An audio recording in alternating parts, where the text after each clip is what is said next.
Kelihatan semua. Kelihatan Nih. Bu. Bisa kok Ibu? Kelihatan semua. Aduh, apanya yang kelihatan ya? Ya deh. Kelihatan semua Ibu. Iya.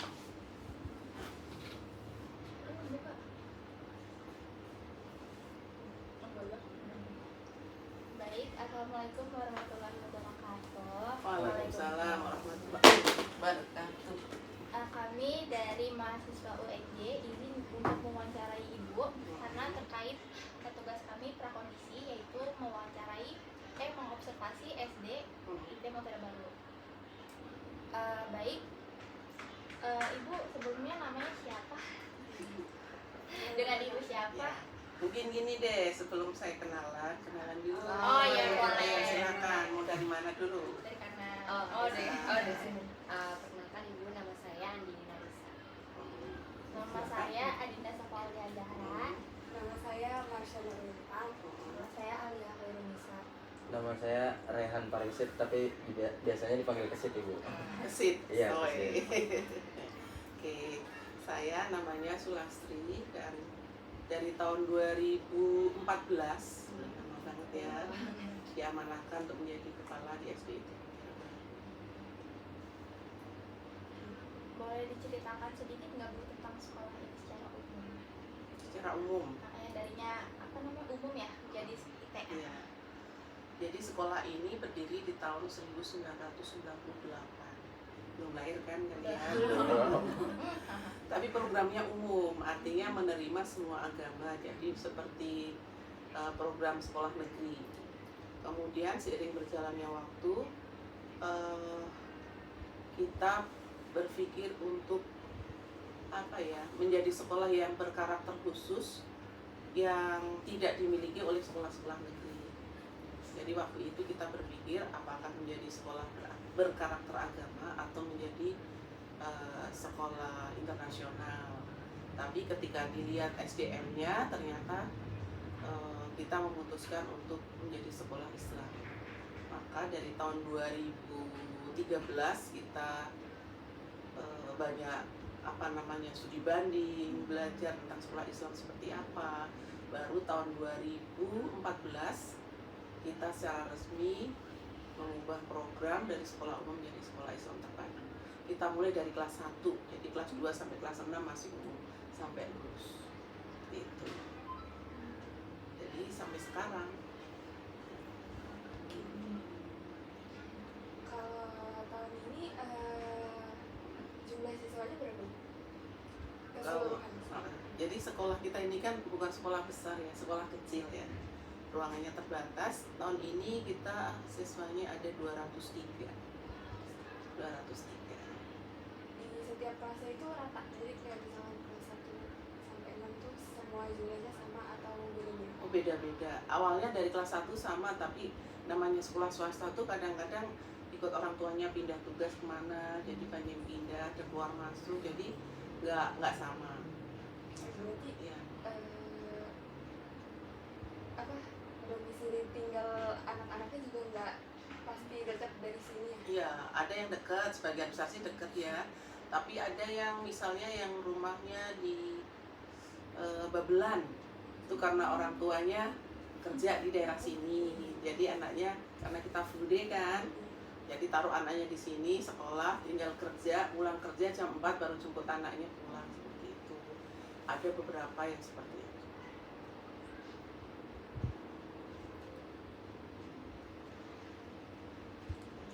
Baik Ibu, izin bertanya tentang kurikulum dan pembelajarannya. Untuk di sekolah ini pembelajarannya dari siswa itu menggunakan kurikulum apa ya Bu? Dan biasanya guru itu menggunakan metode pembelajaran yang seperti apa? Ya. Jadi kita sebagai sekolah Islam terpadu menggunakan beberapa kurikulum. Kalau kurikulum yang nasional kita menggunakan kurikulum Merdeka. Kemudian kita juga menggunakan kurikulum UMI untuk pembelajaran Al-Qur'annya. Kita menggunakan metode UMI, kita kerjasama dengan UMI Foundation. Jadi buku dari UMI, kemudian guru-gurunya itu harus mendapatkan syahadat atau sertifikat sebagai guru Al-Quran dari UMI. Setiap tahunnya ada munaqosyah namanya. Jadi anak-anak itu dites, diuji hafalan dan bacaan tartilnya bukan oleh guru sendiri tapi oleh UMI gitu. Jadi kita menggunakan kurikulum UMI juga. Kemudian kita juga menggunakan kurikulum kekhasan SDIT Mutiara Baru. Itu biasanya di bidang kemandirian, adab, akhlak, dan karakternya. Kalau yang metodenya yang digunakan, kalau metode yang akademik ya, metode pembelajaran akademik, kita menggunakan metode yang bervariasi. Yang jelas kita itu ingin anak itu menganggap seperti di rumah. Makanya di sini itu guru meskipun istirahat itu stay di kelas, supaya anak-anak itu terbiasa ada apa-apa ngadu ke orang tuanya ada di kelas gitu. Jadi nggak ada di ruang guru. Seperti itu. Kalau metode pembelajarannya bervariasi dan kita menggunakan pendekatan yang melayani model belajar anak, gaya belajar anak itu yang berbeda-beda. Jadi kita bervariasi. Berarti dilihat dari kondisi anaknya itu ya Bu? Iya, kan karakter anak setiap kelas itu beda-beda ya. Ada yang aktif semua, berarti pembelajarannya gurunya biasanya gimana supaya anak itu sambil bergerak sambil belajar gitu kan. Ada anak yang satu kelas itu anak yang semuanya relatif aman, maksudnya nggak ada yang aktif, itu mungkin beda lagi gitu. Gitu. Baik, terima kasih. Ibu izin bertanya tentang keuangan sedikit mungkin ya. Kalau misalkan di sekolah ini itu biasanya sumber dananya itu didapat dari mana? Terus jika ada pengelolaannya itu dikelola seperti apa? Sumber keuangan utama di sekolah ini adalah dari masyarakat, artinya dari siswa kan untuk masuk ke sini bayar ya, ada uang kegiatan, ada SPP dan sebagainya. Itu kita gunakan untuk menggaji guru dan karyawan, kemudian memelihara gedung dan meningkatkan atau mengembangkan SDM dan yang lain-lain lah. Nah, kemudian ada juga sumber keuangan dari dana BOS. Tapi siswa kita karena tidak terlalu banyak, dana BOS-nya kan juga nggak banyak ya. Itu biasanya kita gunakan untuk sebagian untuk honor guru, tapi sedikit ya, karena kan maksimal 40% doang. Kemudian untuk melengkapi sarana prasarana, kemudian untuk menyediakan misalnya ATK, bahan pembersih dan sebagainya. Kalau BOS yang mengelola kepala sekolah, kalau dari masyarakat yang mengelola adalah yayasan. Saya izin bertanya Bu, untuk ada berapa guru dan tenaga kerja yang lainnya di sekolah ini? Di sini meskipun siswanya sedikit, gurunya banyak. Karena ada guru kelas, ada wali kelas. Jadi guru kelas itu yang bertanggung jawab untuk mengajar pembelajaran akademik sesuai kurikulum nasional.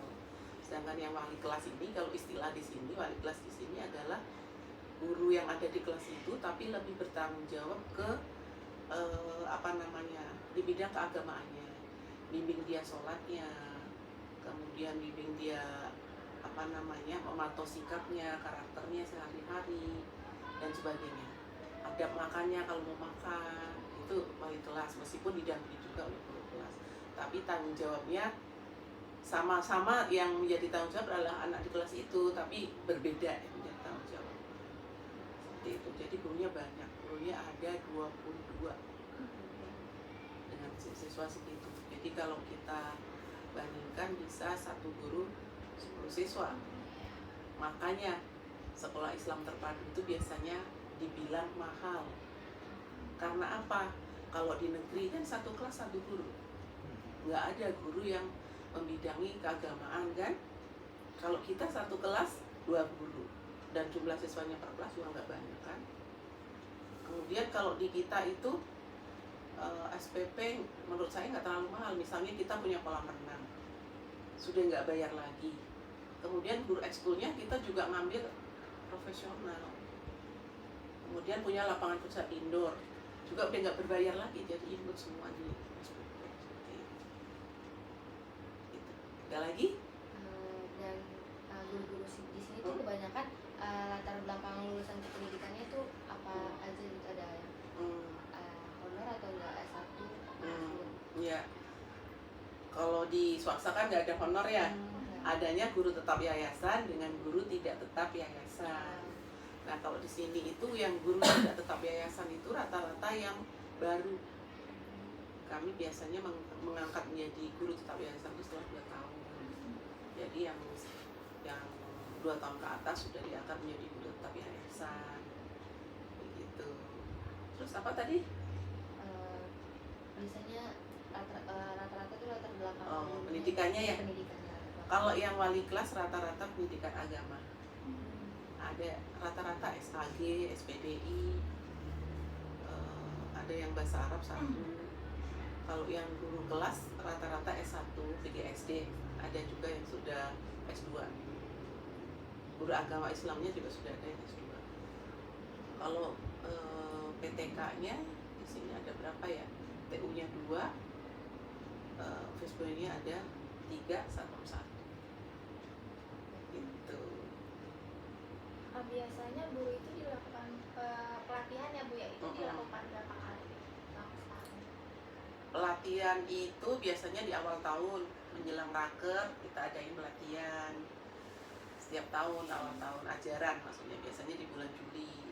Kemudian di pertengahan tahun ajaran kita juga mengadakan lagi, tapi biasanya nggak semuanya, hanya dipilih guru-guru yang memang membutuhkan. Seperti nanti di tanggal 22-23 Mei ini ada 6 guru yang dikirim untuk pelatihan.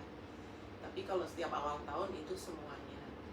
Nah, kalau di pertengahan itu sesuai kebutuhan, misalnya hanya guru bahasa Inggris saja atau hanya guru Al-Qur'annya saja. Kan guru kan perlu dicas juga kan kemampuannya. Seperti itu. Ada lagi? Kalau buat program atau kegiatan sekolahnya Bu, kayak di luar jam pelajaran gitu, kayak misalnya ekskulnya ada apa aja? Ekskulnya ada renang, ada futsal, ada seni tari, ada melukis, ada apa lagi ya? Kok lupa sih? Ada 6. Apa ya? Renang, futsal belum tadi ya? Ada renang, ada futsal, ada tari, ada marawis, melukis ya itu.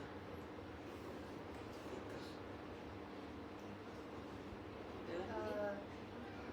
Itu biasanya dilakukan jam berapa Ibu? Nah, Seminggu berapa kali?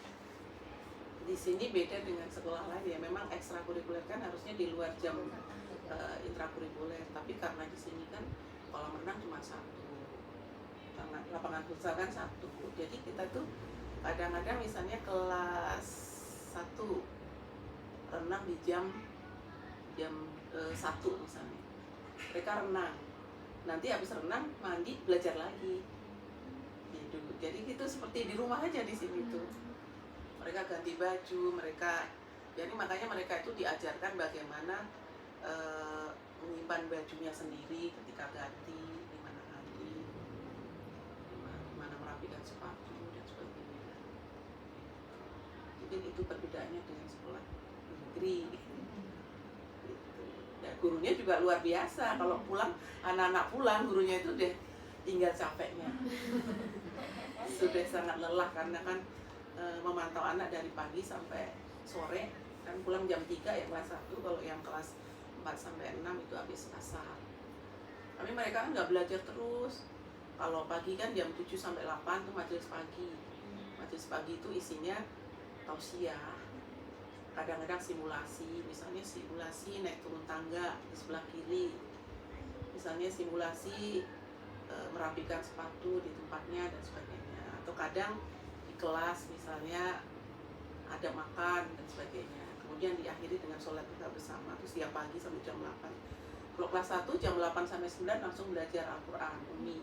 Itu per kelompok, jadi nggak sekelas. Sekelas itu bisa jadi 3 kelompok dan tempatnya mencar kemana-mana. Kan nanti terus istirahat sampai jam setengah 10, baru setengah 10 sampai jam 12 itu belajar akademi itu. Nanti jam 12 sampai jam 1 sholat duhur, istirahat, makan, baru belajar lagi sampai jam 3 itu udah termasuk ekskul. Jadi kalau orang kan mungkin membayangkan anak SD pulang setelah asar itu pasti capek banget dan bosan. Tapi sebenarnya dijemput pulang aja belum mau pulang, pasti mau main. Ya karena di sini seperti itu. Jadi ya mirip-mirip di rumah.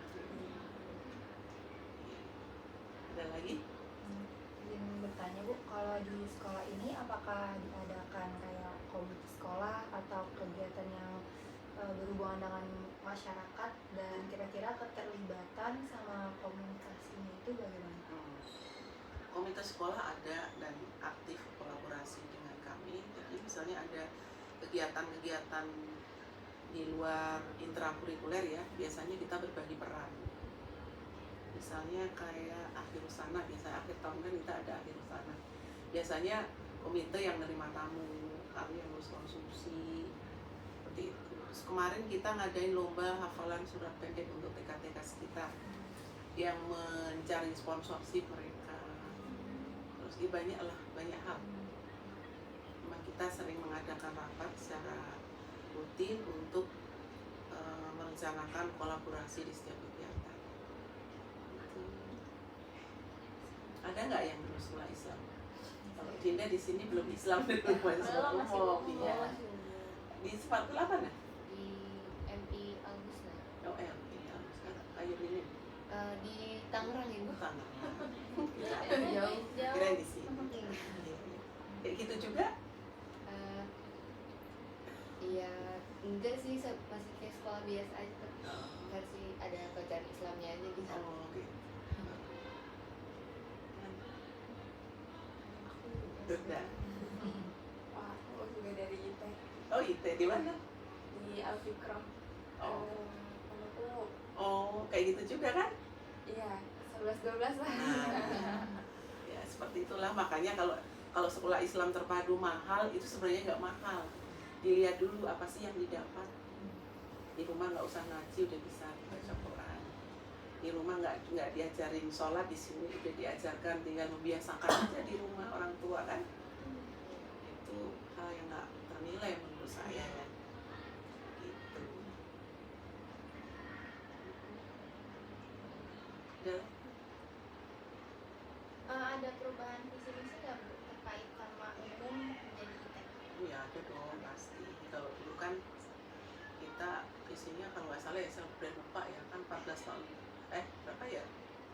Dari tahun 2014 sekarang 2026 12 tahun ya. Jadi udah agak-agak lupa.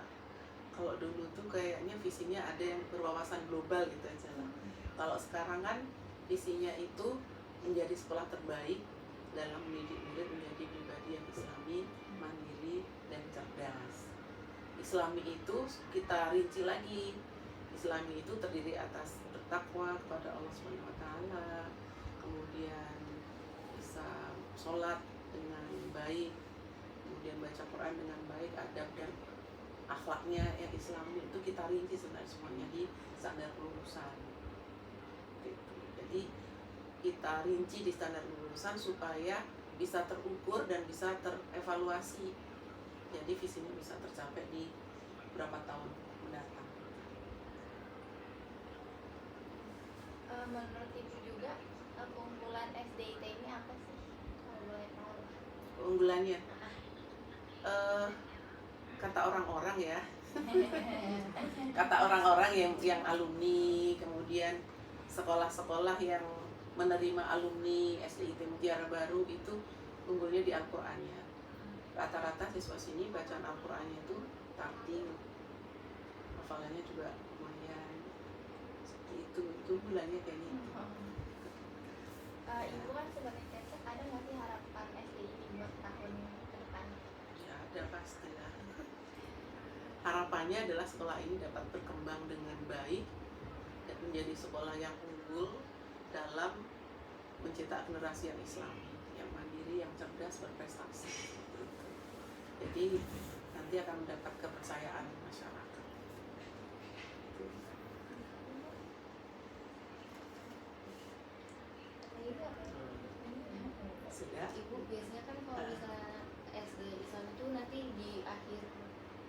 6 itu bakal ada wisuda juz 30 ada kayak gitu nggak? Wisuda juz 30. Di sini namanya wisuda tahfiz atau tahfiz. sebenarnya apa namanya ya? Kayak uji publish gitu. Kita kan pakai metode UMI. Itu nggak akhir tahun kalau kita. Biasanya kemarin kita laksanakan di bulan Desember. Dan pesertanya nggak harus kelas 6. Oh, Pesertanya dari kelas 2, 3, 4, 5, 6 yang sudah lulus atau hafal juz 30 bisa. Maaf sebentar.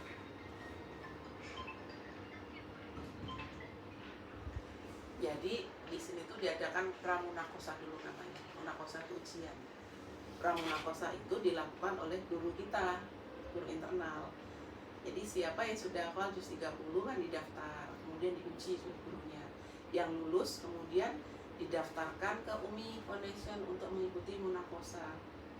Nanti kemudian datanglah orang UMI ke sini untuk menguji mereka. Jadi yang diuji adalah hafalan dan tartil bacaan. Itu kalau di sini kan targetnya 2 juz. Jadi 2 juz itu juz 29 dan 30. Kadang-kadang di kelas 2 ada yang sudah hafal juz 30 ikut wisuda juga.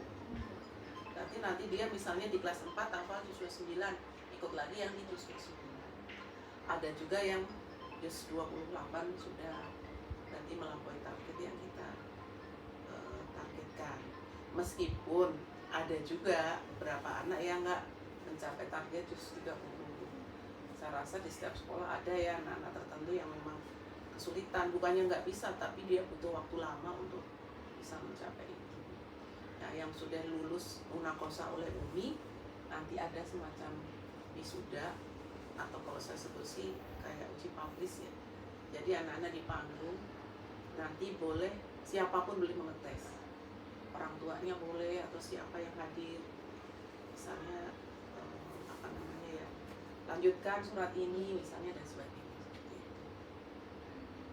Itu baru nanti wisuda dia. Tidak nggak ini ya. Aku pernah. Oh pernah, sebelum itu udah Iya udah. dapat sedikit. Iya. Baik Ibu, mungkin saya rasa cukup untuk observasi kali ini. Mohon maaf kalau misalkan ada kesalahan kami selaku apa sih itu? Iya mohon maaf kalau misalkan ada kesalahan. Kami saya izin pamit ya Ibu. Terima kasih banyak atas waktunya. Sama-sama. Senang lihat Dinda alumni sini sudah kuliah. Makanya aku ngajak teman-teman buat kesini. Bu. Oh iya. Iya. Foto. Boleh Ibu. Kayak tadi kan ya? Sudah ada videonya. sudah saya